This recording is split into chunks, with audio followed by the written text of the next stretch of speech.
The M's are about to start a 5-game series against the Everett Aqua Sox, and it's been a tough start so far for the M's this season at 8-17 on the year. But at this level of baseball, it's not necessarily about wins and losses. It's about the development of players. And as Stephen Nelson tells us, one of the players on this M's roster actually gave up baseball a couple of years ago.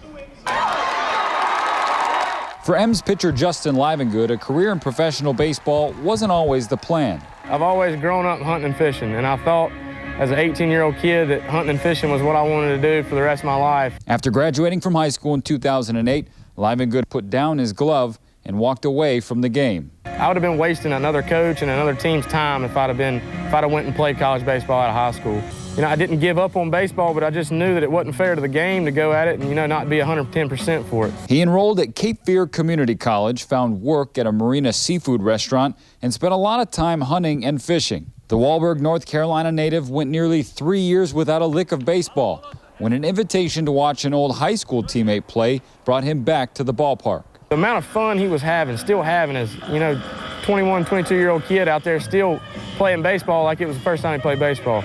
And it was like right then at that point, I sat there and told myself, I was like, if Patrick's still playing baseball, why can't I? Livengood got back into playing shape, and in the fall of 2011, he earned a spot as a walk-on at the University of North Carolina at Wilmington. You could tell he was raw, but he had all the talent in the world. M's infielder Michael Bass also played at UNCW and recalls Livengood's strong and surprising first impression on his Seahawk teammates. I faced him one of the first days that he was in our fall practice, just in an inter-squad scrimmage. And I was thinking, hey, all right, we got a walk-on guy. This is be a perfect day. And it took me about 3 pitches to realize that was not going to be the case at all. Livengood played sparingly as a junior, but was a key cog in the UNCW bullpen as a senior. The right-hander struck out 48 batters in just 33 2/3 innings. Yes, sir. And with a mid-90s fastball, Livengood had gone from off the map to on the radar of Major League scouts. Before I knew it, I was on the phone with Adam Barajas for the San Diego Padres and talking to the general manager, and they said they wanted me to be a part of the Padres organization, and I'll never forget that. Just 5 years after Livengood had seemingly hung up his cleats for good, the San Diego Padres drafted him in the 10th round of the 2013 draft. I still feel like I've got buddies of mine that are going to call me and, snap their fingers and wake me up and say, Livey, it's all a joke, man. We've just been messing with you, but luckily they haven't. Most ball players can't fathom a life without baseball.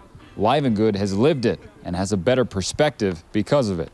He gave up baseball, and basically just because he didn't want to play. It wasn't because he didn't have the talent. He just was tired of it and then realized once he was gone how much he missed it. I think it's even more special now because he knows 100% this is what he wants to do. It took 3 years for me to realize exactly how much baseball was, and it wasn't just a baseball game. It was far more than just a game to me, and it always will be. In Eugene, Stephen Nelson, KEZI 9 Sports.